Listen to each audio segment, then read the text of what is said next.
नमस्कार, जय जोहार। साथियों, जागो पंच में आप सभी का हार्दिक स्वागत, अभिनंदन।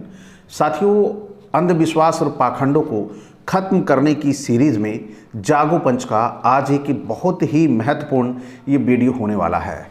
वो इसलिए क्योंकि हम देखते हैं कि हमारे समाज में एक ऐसे जिसे बोलेंगे महापाखंडी पुरोधा का जन्म हुआ, जिसकी वजह से आज हमारे समाज के लोग अंधविश्वास और पाखंडों में घिरते जा रहे हैं। केवल कारण क्या है? कारण बहुत छोटा सा है। वह छोटा कारण क्या है? कारण यह है कि लोग जिसे बोलते हैं कि योग्य पुरुष, या यूं कहें जिसे अलौकिक शक्ति के रूप में जिसे स्थापित कर दिया जाता है, उसके ऊपर प्रश्न चिन्ह नहीं लगने देता और ना ही लगाता है। लेकिन जब हम इसे तर्क के आधार पर जब बातें करते हैं, अगर हमारा समाज तर्क की कसौटी पर इन चीज़ों को कसना शुरू कर देगा तो निश्चित तौर पर उसे पता लगेगा कि हमारे समाज में अंधविश्वास और पाखंडों को कैसे परोसा गया है। तो साथियों, इस सिलसिले में आज हम लेके आए हैं बड़ी ही महत्वपूर्ण पुस्तक है। उस पुस्तक का नाम है गोस्वामी तुलसीदास जी द्वारा रचित श्री रामचरितमानस, जिसके टीकाकार हैं श्री हनुमान प्रसाद पोद्दार जी। तो साथियों, हनुमान प्रसाद पोद्दार जी ने टीका रामचरितमानस पे जो की है, उनके पुस्तक में आज हम बात करेंगे तुलसीदास की। तुलसीदास का जन्म कैसे हुआ, क्या क्या तुलसीदास के जन्म में ऐसा बता दिया गया है कि जो बिल्कुल ही ऐसा लगता है कि यह हजम करने योग्य नहीं है। तो साथियों, आपको भी आपके आसपास इस तरह की विलक्षण चीजें देखने को नहीं मिलेंगी, और देखने को भी मिलेंगी तो वहां पर कोई ना कोई बड़ी दुर्घटना हुई होगी। तो साथियों, बात करते हैं हमारे तुलसीदास जी की। प्रयाग के पास बांदा जिले में राजापुर नामक एक ग्राम है। वहां आत्माराम दुबे नाम के एक प्रतिष्ठित सरयू पारिन ब्राह्मण रहते थे। उनकी धर्मपत्नी का नाम हुलसी था। संवत 1554 यानी जो होगा 1497 श्रावण शुक्ला सप्तमी के दिन अभुक्त मूल नक्षत्र में इन्हीं भाग्यवान दंपत्ति के यहाँ 12 महीने तक गर्भ में रहने के पश्चात गोस्वामी तुलसीदास जी का जन्म होता है। जन्मते समय बालक तुलसीदास रोए नहीं, किंतु उनके मुख से राम का शब्द निकला और उनके मुख में 32 दांत मौजूद थे। उनका डील डॉल 5 वर्ष के बालक का था।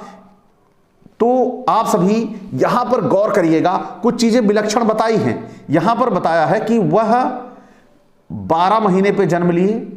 ये एक बड़ा आश्चर्य है, यही बड़ा आश्चर्य है। और ये चलिए हम ये आश्चर्य मान लेते हैं कि चलिए 3 महीने ज्यादा रह लिए, लेकिन इसी 3 महीने की तुलसीदास जो ज्यादा रहे, इसी में उनके साथ क्या होता है कि वो जन्म लेते हैं तो रोते नहीं है, पहली बात। दूसरी बात, वह उनके मुख से राम राम निकलता है, और सबसे बड़ी बात 32 दांत भी मौजूद होते हैं, जबकि 32 दांत हमारे 25-25 साल 30-30 साल के लोग हो जाते हैं तब भी 32 दांत नहीं होते हैं। नहीं विश्वास है तो जो 25 के नीचे वाले हैं अपने दांत गिन के कमेंट में जरूर बताइएगा कि उनके 32 दांत हुए या नहीं हुए।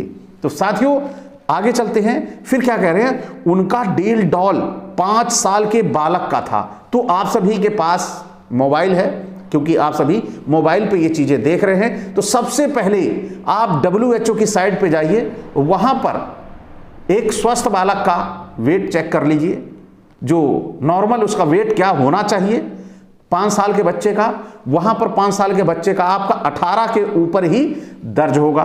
तो 18 किलो का बच्चा क्या नॉर्मल डिलीवरी में पैदा हो सकता है? ये हमें किस तरह से बेवकूफ बनाया गया है। 18 किलो का हम नहीं मानते हैं, 3, साढ़े 3, 4 किलो के बच्चे को ऑपरेट करके निकालना पड़ता है। लेकिन यहां पर बच्चा 5 साल के बच्चे के बराबर है। 5 साल का बच्चा आप देखते हैं कितना बड़ा होता है, उतना बड़ा नॉर्मल डिलीवरी नहीं हो सकती, और उसे ऑपरेट करके ही निकालना पड़ेगा। और यहां पे हमें कैसे बेवकूफ बना दिया गया है, यह भी सोचने वाली बात है। और 32 के 32 दांत भी मौजूद हैं। फिर इस प्रकार के अद्भुत बालक को देखकर पिता अमंगल की शंका से भयभीत हो गए और उसके संबंध में कई प्रकार की कल्पनाएं करने लगे। माता हुलसी को भी यह देखकर बड़ी चिंता हुई कि वो इतने बच्चे को जन्म देने के बाद चिंता कर रही हैं, अपनी चिंता नहीं कर रही हैं कि मैं बचूंगी कि नहीं बचूंगी। ये यहाँ पर चिंता का विषय नहीं है, क्योंकि इतना बड़ा बच्चा डिलीवरी होने के बाद किसी भी महिला को होश नहीं रहेगा, लेकिन यहाँ भी महिला होश में है।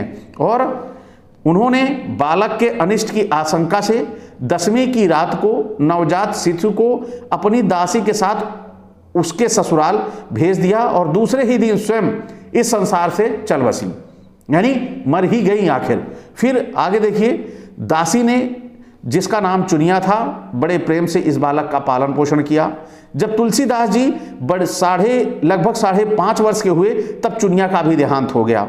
अब तो बालक अनाथ हो गया, वह द्वार द्वार भटकने लगा। इस पर जगत जननी पार्वती जी को उस होनहार बालक पर दया आ गई कि वे ब्राह्मणी का वेश धारण कर प्रतिदिन उसके पास जाती और अपने हाथों से भोजन करा जाती थी। अब यहाँ पर इन जो हमारी पार्वती जी हैं जगत जननी, इनको दया ना आई कि उस माँ को जिसने इस बालक को जन्म दिया था उसे वो जीवित रख सके और उस दासी को जो देखरेख कर सकती थी उसकी जान बचा सके। ये वहां पर नहीं हो सका, लेकिन वो अपने पार्वती जी अपने स्थान को छोड़ के आके तुलसी के को भोजन करा जाती थी। ये बड़ी सोचने और विलक्षण वाली बातें हैं, जहां केवल तथास्तु कहने भर से उसके प्राण वापस आ जाते। जैसे आज जब मूर्तियों में प्राण प्रतिष्ठा करके उन्हें जीवन दान दिया जा रहा है, तो क्या जब तुलसी जैसे जो पूरे इस समाज के लिए बहुत अलौकिक पुरुष के रूप में पैदा हुए थे और राम का एक बड़ा संदेश देने के लिए आए हुए थे, तो उनके प्रियजनों को आखिर क्यों ईश्वर ने कृपा नहीं की और उस प्रभु राम ने क्यों नहीं कृपा की और पार्वती जी ने उनकी माँ को क्यों नहीं जलाया, जो वो दूसरी दासी थी जिसे दूसरी माँ कहेंगे, उन्होंने क्यों नहीं जलाया? ये सवाल हमारे लोग बिल्कुल भी नहीं पूछते हैं और ना करते हैं। फिर आगे चलते हैं।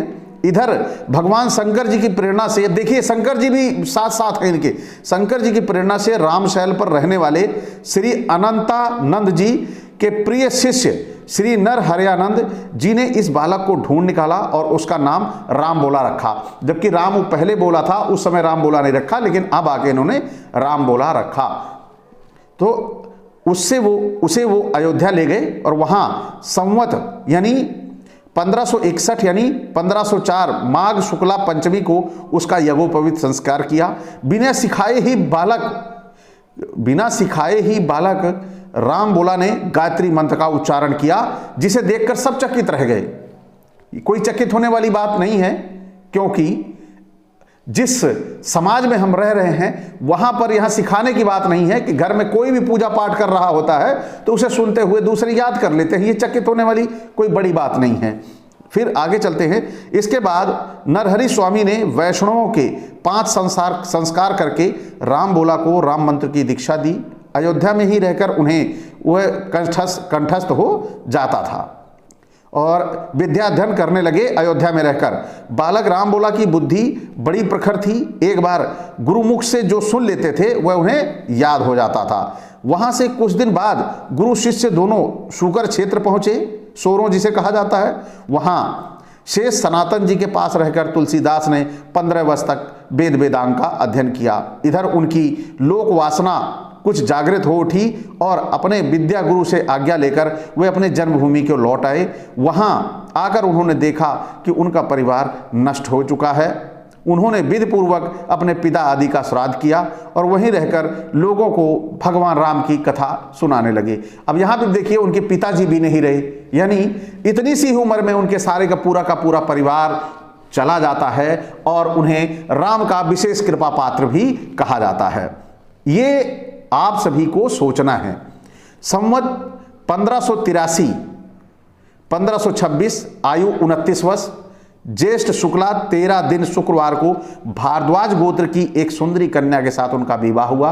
वे सुखी पूर्वक अपनी नवविवाहिता वधू के साथ रहने लगी। एक बार उनकी जो पत्नी थी वो अपने भाई के साथ मायके चली गई।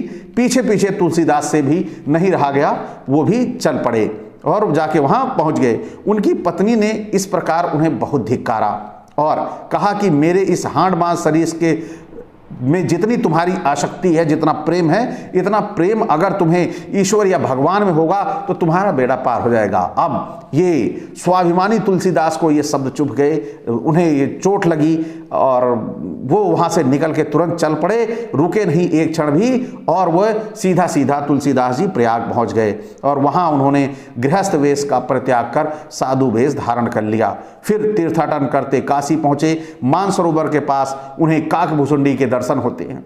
इनको सभी देवी देवताओं के दर्शन हो रहे हैं, लेकिन जिस देवी देवता ने इन्हें पैदा किया उन्हीं देवी देवताओं को इनसे छीन लिया गया कि ये कुछ दिन वो उनका सानिध्य प्राप्त होता, उनका आशीर्वाद प्राप्त होता, तो क्या इसमें तुलसीदास का कुछ बिगड़ जाता या ईश्वर की सिद्धता के बारे में कोई प्रहार हो जाता या ईश्वर की सिद्धि के बारे में कोई चोट हो जाती कि तुलसीदास जी अभी देखिए इनके माता पिता जिंदा हैं, यह बहुत बुरी बात है, क्योंकि ये ईश्वर के कृपा पात्र हैं, इनके माता पिता जिंदा हैं, ये बड़ी गड़बड़ बात है, ऐसा नहीं होना चाहिए। जिसके ऊपर इस ईश्वर की कृपा हो उसके माता पिता को रहने की कोई जरूरत नहीं है इस धरती पर। क्या ऐसा आप सभी ने कभी सोचा है? लेकिन ये सोचना हमारा ही काम है, क्योंकि ये जो कथाएं हैं कहीं ना कहीं हमारे अंधविश्वास और पाखंड को दुगना करती हैं, इसलिए ये सवाल होना बहुत जरूरी है। काशी में तुलसीदास जी राम कथा कहने लगे। वहाँ उन्हें एक दिन एक प्रेत मिला जिसने उन्हें हनुमान जी का पता बतलाया, यानी भूत प्रेत निकट नहीं आवे हनुमान जब नाम सुनावे, यानी हनुमान जी का पता प्रेत बता रहा है कि जो प्रेत उनका नाम सुन लेने से निकट ही नहीं आते थे, दूर भाग जाते थे, वो क्यों तुलसी को पता बताएगा, वो तो हनुमान का दुश्मन हुआ। तो यहां पर ये सब भी सोचना होगा। तो वहां पर उन्होंने पता बताया। हनुमान से मिलकर तुलसीदास ने जो श्री रघुनाथ जी का दर्शन कराने की प्रार्थना की, तब हनुमान जी ने कहा तुम चित्रकूट में रघुनाथ जी के दर्शन होंगे तुम्हें। इस पर तुलसीदास जी चित्रकूट की ओर चल पड़े, वहां छोड़ दिया रहना होना। चित्रकूट पहुंचकर रामघाट पर उन्होंने अपना आसन जमाया। एक दिन वे प्रदक्षिणा करने निकले थे, मार्ग में उन्हें श्री राम के दर्शन हुए। उन्होंने देखा दो बड़े ही सुंदर राजकुमार घोड़ों पर सवार होकर धनुष बाण लिए जा रहे थे। तुलसीदास उन्हें देखकर मुग्ध हो गए, परंतु पहचान न सके। पीछे से हनुमान जी ने आकर सारा भेद बताया तो बड़ा पश्चाताप करने लगे। तब हनुमान जी ने उन्हें सांत्वना दी और कहा प्रातःकाल फिर दर्शन होंगे, यानी प्राण प्रतिष्ठा अब हुई है और वहां पर तुलसीदास जी को दर्शन हो गया पहले ही। ये चीजें बड़ी विलक्षण हैं। और पहली बात, दूसरा, जो राम शरीर को अपने नष्ट करके, अपने शरीर को सरयू में डुबो के नष्ट कर दिया था, उन राम का शरीर वहां वापस आ जाता है और लक्ष्मण भी वहां पर वापस आ जाते हैं सशरीर। यही सबसे बड़ी बात है। और यही सशरीर उनकी माता को, जब वो पीड़ा में थी, ये बालक जब जन्मा था 18 किलो वजन का, तो कौन सी पीड़ा उनकी मां को हुई होगी, उस पीड़ा को ये दोनों बालक घोड़े पर आकर उस पीड़ा को नहीं रोक पाए। ये बालक कितने निर्मोही थे, कितने निष्ठुर थे ये बालक, कि वहां पर उस पीड़ित महिला का जो दर्द था, प्रसव की पीड़ा, 100-300 हड्डियां टूटने के बराबर जो दर्द होता है एक प्रसव पीड़ा में, उस प्रसव पीड़ा के आपको अंदाजा होगा। जो हमारी माताएं एवं बहनें हैं उनकी पीड़ाओं को हम लोग देखते हैं, लेकिन यहां पर बच्चा असामान्य था। असामान्य का मतलब था कि वह 5 साल के बच्चे के बराबर था। तो 5 साल का बच्चा का मतलब है जब वो पैदा हुआ होगा तो उनके शरीर की कोई हड्डी या कोई नस बची नहीं होगी जो टूटी ना हो, दर्द ना हुई हो। तो वहां पर ये दोनों बालक नहीं दिखाई दिए। यह बड़ी सोचने वाली बात है और बड़ी ही दर्द भरी घटना है। फिर देखिए क्या कह रहे हैं। तब हनुमान जी ने उन्हें सांत्वना दी कि कहा प्रातःकाल फिर दर्शन होंगे, चिंता न करो, फिर आएंगे। ये संवत 1607 यानी 1550 की मौनी अमावस्या बुधवार के दिन उनके सामने भगवान श्री राम पुनः प्रकट हुए। उन्होंने बालक रूप में कहा बाबा हमें चंदन दो। हनुमान जी ने सोचा कि वे इस बार भी देखा ना, मतलब ध्यान न दें और देखें ना, इसलिए उन्होंने तोते के रूप में शरीर धारण करके यह दोहा कहा, क्या, चित्रकूट के घाट पर भई संतन की भीर, तुलसीदास चंदन घिसे तिलक देत रघुवीर। तो यहाँ साथियों हनुमान जी ये जो भाषा बोल रहे हैं, इस भाषा पे भी गौर करिएगा। ये भाषा तो तुलसीदास की है, जो लिखा गया है इस भाषा शैली को इस्तेमाल तुलसी करते थे, लेकिन वहाँ पर अब वो हनुमान जी थे, वो कोई भी भाषा बोल सकते थे। जैसे आजकल हमारे ये जो बागेश्वर बाबा हैं, वो रावण से इंग्लिश में बात कर लेते हैं, लेकिन अभी तक वो हनुमान जी से इंग्लिश में बात नहीं कर पाए, जबकि वो बताते हैं कि उन्हीं बागेश्वर के भक्त हैं। तो ये सोचने वाली बातें हैं। फिर आगे चलते हैं हम। तुलसीदास जी उस अद्भुत छवि को निहार कर शरीर की सुधि भूल गए, यानी राम को देखा तो अपना सुधि बुद्धि भूल गए। भगवान ने अपने हाथ से चंदन लेकर तुलसीदास के मस्तक पर लगाया और अंतर्ध्यान हो गए, चले गए। लेकिन उनकी माँ को और पिता को और वो जो दाई जो उनकी सेवा करने वाली थी, उसको जीवित करने वाले ये नहीं आए। फिर संवत 1628 यानी 1571, आयु 74 वर्ष में ये हनुमान जी की आज्ञा से अयोध्या की ओर चल पड़े। उन दिनों प्रयाग में माघ मेला था, वहाँ कुछ दिनों ठहर गए। पर्व के 6 दिन बाद एक वट वृक्ष के नीचे उन्हें भारद्वाज और याज्ञवल्क्य मुनि के दर्शन हुए। वहाँ उस समय वही कथा हो रही थी जो उन्होंने सूकर क्षेत्र में अपने गुरु से सुनी थी। वहाँ से ये काशी आए और प्रहलाद घाट पर एक ब्राह्मण के घर निवास किया और उनके अंदर कवित्व स्मरण शक्ति का स्फुरण हुआ और वे संस्कृत में पद्य रचते, रात्रि में सब लुप्त हो जाते। यह घटना रोज घटती। अब यहाँ पे आप देखिएगा, भारद्वाज ऋषि कब थे, याज्ञवल्क्य कब थे, ये सब अब आके इनको उतने समय बाद दर्शन सब दे रहे थे। 8वें दिन तुलसीदास जी को स्वप्न हुआ। भगवान शंकर ने उन्हें आदेश दिया कि तुम अपनी भाषा में काव्य रचना करो। संस्कृत में कर रहे थे तो वो विलुप्त हो जा रहा था। जो वो सोचते थे रात्रि में और जो रचते थे, पद रचते थे, वह लुप्त हो जाता था। और किस लिए हो जाता था कि वो उनकी भाषा नहीं थी। फिर तुलसीदास की नींद उचट गई, वो उठकर बैठ गए। उसी समय भगवान शिव और पार्वती उनके सामने प्रकट हुए। अब यहां पर देखिए कि ये सभी लोग इनके मुसीबतों में नहीं आए।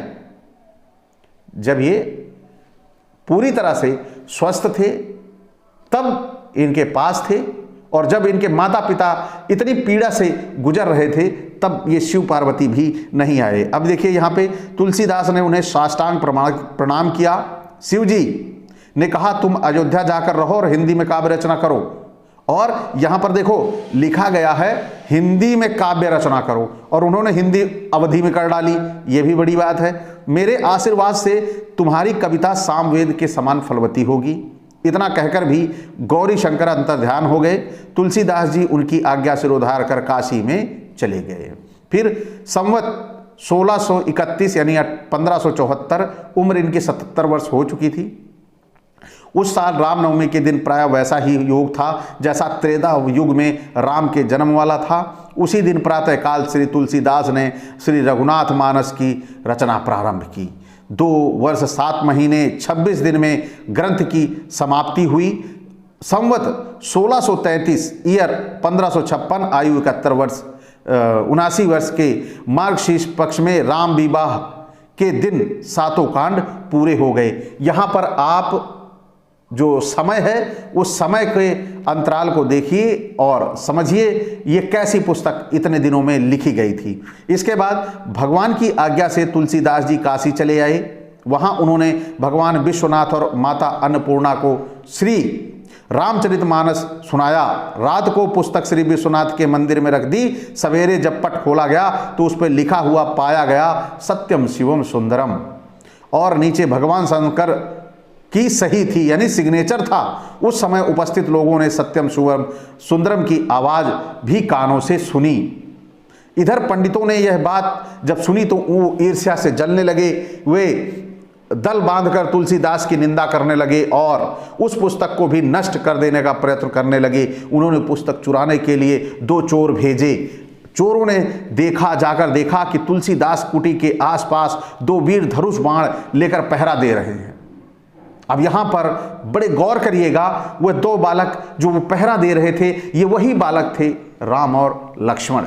यानी अपनी पुस्तक को बचाने के लिए ये दोनों वहां पर खड़े पहरा दे रहे थे। कितनी महत्वपूर्ण पुस्तक थी ये आप सभी को समझना चाहिए और जानना चाहिए।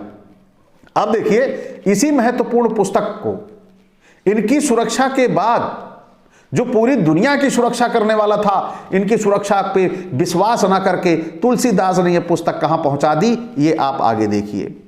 अब तुलसीदास की कुटी के आसपास दो वीर पहरा दे रहे थे। वे बड़े ही सुंदर, श्याम और गौरवर्ण के थे। उनके दर्शन से चोरों की बुद्धि शुद्ध हो गई। उन्होंने उसी समय चोरी करना छोड़ दिया और भजन करने लग गए। तुलसीदास जी ने अपने भगवान को कष्ट हुआ जान कुटी का सारा सामान लुटा दिया और पुस्तक अपने मित्र टोडरमल के यहाँ रख दी। इसके बाद उन्होंने दूसरी पुस्तक लिखी। उसी आधार पर उनकी पुस्तकें वो लिखते चले गए। लेकिन यहाँ पर सबसे बड़ी बात, सवाल उठता है जो सबसे बड़ा, क्या राजा टोडरमल राम लक्ष्मण की पहरेदारी से अधिक सशक्त थे या अधिक शक्तिशाली थे?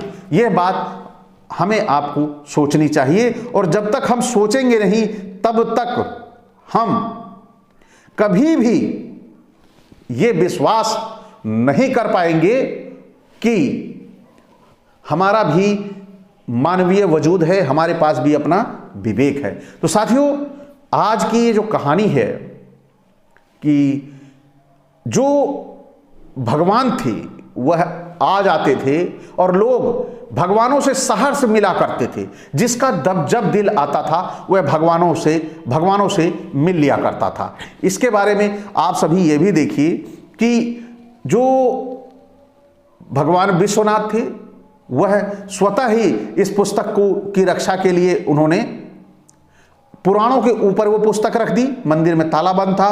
और दूसरा, वहां पर जो लोग थे वह आश्चर्यचकित रह गए कि नीचे से पुस्तक ऊपर कैसे पहुंची। साथियों, ये उसी तरह पहुंची जैसे आज पूरे देश में प्राण प्रतिष्ठा हो गई और पूरा देश देखता रह गया। कल को यह कहा जाएगा कि वहां राम स्वतः ही प्रकट हो गए थे और चलने लगे थे। तो साथियों, ये एक बड़ी ही अलौकिक घटनाएं हैं और ऐसी अलौकिक घटनाओं को समझने के लिए हमारे पास विवेक होना और तर्क शक्ति, बुद्धि होना जरूरी है। तो साथियों, आज का ये वीडियो आपको कैसा लगा? अच्छा लगा हो तो लाइक करें और साथ ही सब्सक्राइब करना ना भूलें। साथ ही बेल आइकन की घंटी दबा लें जिससे हमारे वीडियो का नोटिफिकेशन आप तक त्वरित से पहुंच जाए। इसी के साथ विदा। जय भीम, जय मंडल जी।